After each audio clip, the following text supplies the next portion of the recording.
व्यवस्था ने इस समाज को इतना ज्यादा दूषित कर रखा था, इतना ज्यादा कुचल के रखा हुआ था कि लोगों के पढ़ने के अधिकार नहीं, लोगों का जीवन नारकी जीवन था। ठीक है, तो अधिकार कौन छीना है? हाँ, अधिकार छीनने वाला ये मनु है, मनुवादी लोग, मनुवादी विचारधारा के लोग, इन्होंने अधिकार छीने। ठीक है, जो सिर्फ आपको गुलाम बना के रखना चाहते थे। आज वर्ण व्यवस्था पर बात हम कर रहे हैं। हम नेशनल न्यूज में आपका स्वागत है। मैं अनिल कुमार निखिल। आपका पूरा नाम बताइए आप। अनिल कुमार निखिल।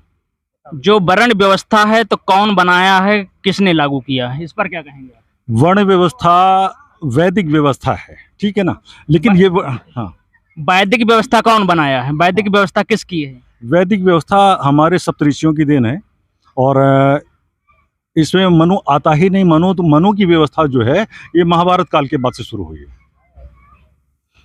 इस पर त्यागी जी आप क्या कहना चाहेंगे? अभी हमारे जो है भाई ने बताया है कि सप्तऋषियों ने बनाया है। सप्तऋषि ही ब्राह्मण थे पहले जो है, और कोई जो है चातुर्वर्ण में कोई यज्ञ और ऋषि बन ही नहीं सकता था, पढ़ ही नहीं सकता था।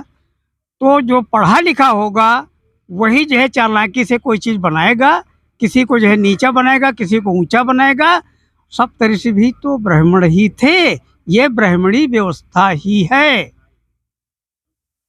क्या कहना चाहेंगे आप? हाँ, मैं इस पे ये कहना चाहूँगा, वर्ण व्यवस्था अनुवांशिक नहीं है। ठीक है, वर्ण व्यवस्था हमारे नक्षत्र तय करते हैं, यानी काल पे आधारित है। ठीक है, काल पे आधारित होने की वजह से अनुवांशिक नहीं है।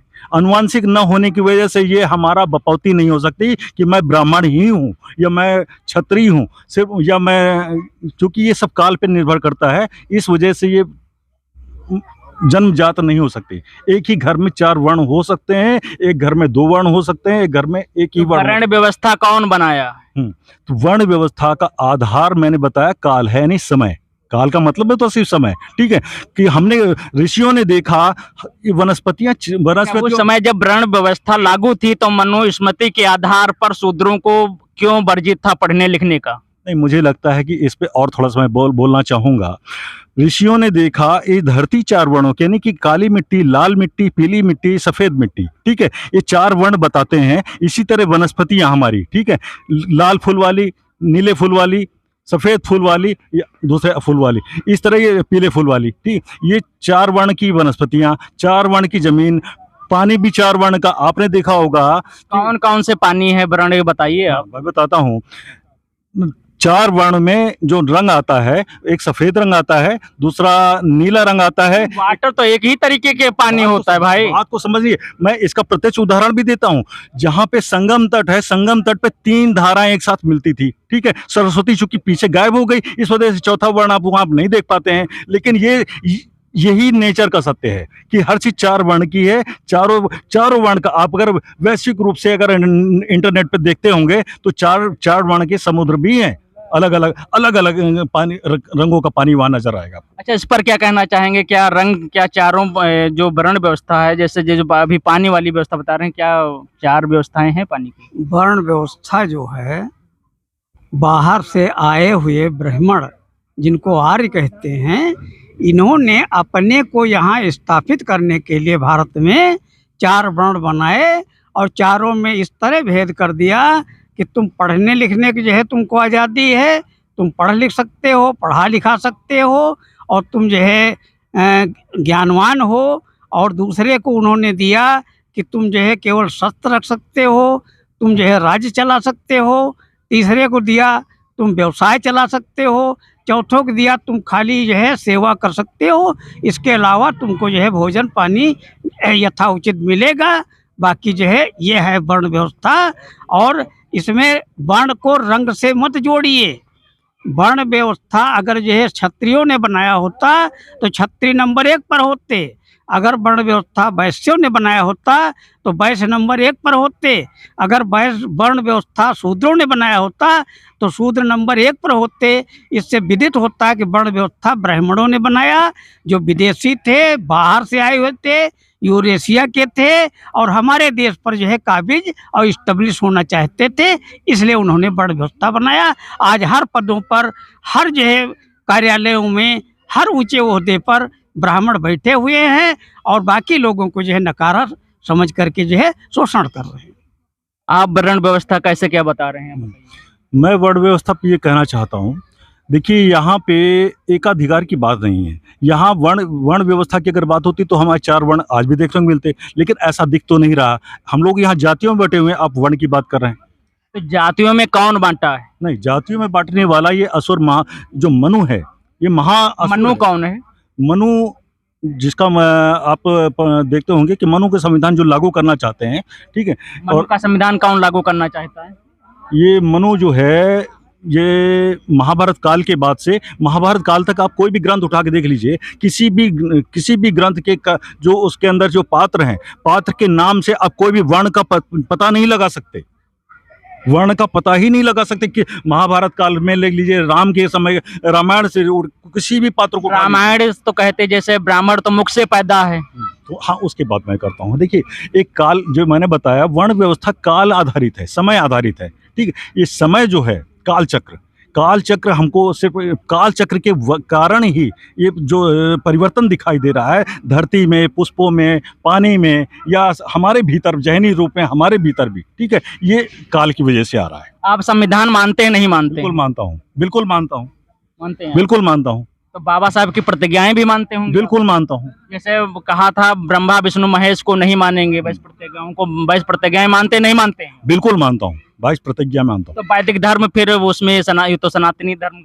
देखिए, मैं इस पे एक बात ये कहना चाहूँगा, जो मनुवादी व्यवस्था ने इस समाज को इतना ज़्यादा दूषित कर रखा था, इतना ज़्यादा कुचल के रखा हुआ था कि लोगों के पढ़ने के अधिकार नहीं, लोगों का जीवन नारकी जीवन था, ठीक है। तो अधिकार कौन छीना है? हाँ, अधिकार छीनने वाला ये मनु है, मनुवादी लोग, मनुवादी विचारधारा के लोग, इन्होंने अधिकार छीने, ठीक है, जो सिर्फ और सिर्फ आपको गुलाम बना के रखना चाहते थे, ठीक है। बाबा साहब ने देखा कि कोई दूसरा रास्ता ही नहीं छोड़ा इन्होंने, तब बाबा साहब की मजबूरी थी कि उन्होंने फिर इसका बहिष्कार ही किया कि बिना इसका बहिष्कार किए मानव जीवन का उत्थान संभव ही नहीं है। जो अभी वर्ण व्यवस्था के विषय में बताया गया है, तो वर्ण व्यवस्था कौन बनाया है, किसने बनाया है, इस पर क्या कहना चाहेंगे आप? आपका सबसे पहले आप नाम बताइए। मेरा नाम ज्वाला प्रसाद है जी। और मैं जो है यहाँ से जो है चुनाव लड़ा हूँ सन 84 और 89 91 में विधायक का। अच्छा, अभी जो वर्ण व्यवस्था की बात हो रही थी, हाँ। इस पर क्या कहना चाहेंगे? वर्ण व्यवस्था कौन लागू किया हाँ, था? हाँ। पहले शूद्रों को पढ़ने से मना किया गया था, इसके वर्ण- बारे में बताइए। वर्ण व्यवस्था यहाँ पर जो बाहर से आए हुए थे, अपने को आर्य कहते थे, वही आज अपने को हिंदू कहते हैं। इन्हीं आर्यों ने वर्ण व्यवस्था बनाई। ये वर्ण व्यवस्था जो है वर्टिकल पोजीशन में लंबवत है, जिस तरह से खंभा है ये लंबवत खड़ा हुआ है, उसी तरह से ये लंबवत है। और ब्राह्मणों का कहना है कि ब्रह्मा के हम मुँह से पैदा हुए हैं, भुजा से जो है छत्री पैदा हुआ है, पेड़ से बनिया पैदा हुआ है। बाकी शूद्र अहिर, गडरिया, तेली, तंबोली और जितने 6743 जातियाँ जो हैं ये पैरों से पैदा हुई हैं। ये अवैज्ञानिक है और ये सब सरासर झूठ है। वर्ण व्यवस्था यहाँ पर शोषण की व्यवस्था है। देखिए, जहाँ तक ये कह रहे हैं कि वर्ण व्यवस्था अवैज्ञानिक है, ठीक है, ब्राह्मण मुख से पैदा हुआ, इसको समझना जरूरी है, ठीक है। मुख से कौन ब्राह्मण, मेरा अपना निजी मत है और मैं इसको तर्क के साथ और पूरा चैलेंज के साथ बोल रहा हूँ, ठीक है। इस पे जो भी व्यक्ति सामने आना चाहे वो मैं उसको जवाब देने को तैयार हूँ। और मैं ये कह रहा हूँ, ब्राह्मण मुख से पैदा हुआ, ये एक काल पुरुष की जो कल्पना की आपके ऋषियों ने, ठीक है ना, उसके आधार पे उन्होंने ब्राह्मण को वर्ण अलग कर दिया। भुजाओं से अलग, जो काल पुरुष एक काल्पनिक पुरुष, ठीक है, जो इसको समय कह ले तो ज़्यादा उचित रहेगा। जैसे आज के समय में काल को 4 विभाजन किया जाता है। जैसे बाल काल, एक ही पर्टिकुलर टाइम को, सपोज 1 घंटे का समय कोई अगर काल आया, जैसे राहु काल आया या अमृत काल आया या दूसरी चीज़ें चल रही हैं, ठीक है, काल चल रहा है, तो उसमें 1 घंटे का माली काल है, तो उसमें बाल काल जैसे शुरुआत काल जैसे स्टार्ट होता है, ठीक है, वो बाल काल शुरू हो जाता है। जैसे थोड़ा उसमें समय उसको 4 भागों डिवाइड करते थे, तो जो दूसरा भाग है, ठीक है, वो युवा काल आता है, और तीसरा काल आता है प्रौढ़ काल, और चौथा काल जो है वो वृद्धा काल आ जाता है। तो इसमें हम इसको इस तरह फिट करने की कोशिश करते हैं। अब उसको समझने का, जो वृद्धा काल है वो वास्तव में ब्राह्मण है, वो उसको मैं ब्राह्मण लेऊंगा। जो तीसरा काल है, जो इसको मैं प्रौढ़ा काल को बोल रहा हूँ, वो क्षत्रिय वर्ण को वो प्रदर्शित करता है। जो युवा काल है वो वैश्य वर्ण को प्रदर्शित करता है, और जो बाल काल है वो शूद्र वर्ण को इंगित करता है। इस पर क्या कहना चाहेंगे आप त्यागी जी? जो बच्चा ब्राह्मण के घर में पैदा हो रहा है, वो चाहे छोटा हो या बड़ा हो या बुढ़ा हो, उसको ब्राह्मण ही कहेंगे। हम 4 वर्ण इसलिए बोल रहे हैं कि हम न ब्राह्मण हैं, न क्षत्रिय हैं, न वैश्य हैं, तो चौथा वर्ण हमारा बचता है शूद्र, तो हम शूद्र ही हैं। हम कहीं भी जो जाएंगे शूद्र ही हैं। बाबा साहब इतना पढ़े लिखे थे, उनके बराबर कोई दुनिया में इस समय पढ़ा लिखा व्यक्ति नहीं है, लेकिन फिर भी वो शूद्र थे। और जब नौकरी करने गए थे तो उनका जो चपरासी ब्राह्मण था वो दूर से जो है फाइल पैक करके ले देता था। इसलिए जो है ये जन्मजात इन्होंने बनाया, अपने फायदे के लिए बनाया, और उसका फायदा उठा रहे हैं। हमको मूर्ख बना करके हमको गुलाम बना रहे हैं, पढ़ने लिखने का अधिकार छीन रहे हैं। और सतयुग में केवल ब्राह्मण पढ़ता था, द्वापर में ब्राह्मण और ठाकुर 2 पढ़ने लगे, और त्रेता में 3 पढ़ने लगे, वैश्य भी पढ़ने लगा, और चौथा वर्ग अब जब कलयुग आया है तो हमारे शूद्र समाज के लोग पढ़ना लिखना चालू किए हैं। देखिए, मुझे लगता है काल की अगर बात करें तो उस काल में ना आप देख के आए ना मैं देख के आता हूँ, ठीक है ना। लेकिन आज की तारीख में अगर मैं इसको कहूँ, आज की तारीख में मैं अगर इसके बात को कहूँ कि ये मनु सारी व्यवस्था को बिगाड़ने वाला ये मनु है, पूरी व्यवस्था को। मनु एक ब्राह्मण थे नहीं थे? मनु एक असुर है और ब्राह्मण है। मनु एक असुर है। हाँ, बिल्कुल बताइए। असुर कौन है? असुर जो है यहाँ के जो मूल निवासी हैं, अपने को ब्राह्मण देवता कहते थे, यहाँ के मूल निवासियों को असुर कहते थे। देखिए, और मैं और इसमें जाना चाहूंगा। अब आपने इतना छेड़ दिया तो फिर और डिटेल में जाते हैं। देखिए, आप आरएसएस के हैं, मैं आपके और डिटेल में जाता हूँ, ठीक नहीं। आप जो भी आरोप लगा सकते हैं, लेकिन मैं समझिएगा, पर होता क्या है कि हमारे पास गुरु है, यानी आपकी आत्मा, हमारी होती आपकी आत्मा। सुनिए, पहले बुद्धिज्म वाले पहले बात मानते नहीं। मेरी बात को समझने का प्रयास। बुद्ध के उससे आइए, तर्क के उससे आइए, आप तर्क करिए। आपको मानता हूँ, आप समझिएगा। मैं गुरु की बात करता हूँ, आत्मा नहीं है। आप गुरु को समझ लीजिए, गुरु ही आत्मा है। लेकिन आप उसको जैसे समझना चाहें समझ सकते हैं। देखिए, गुरु जब है तो गुरु दो गुरु हैं।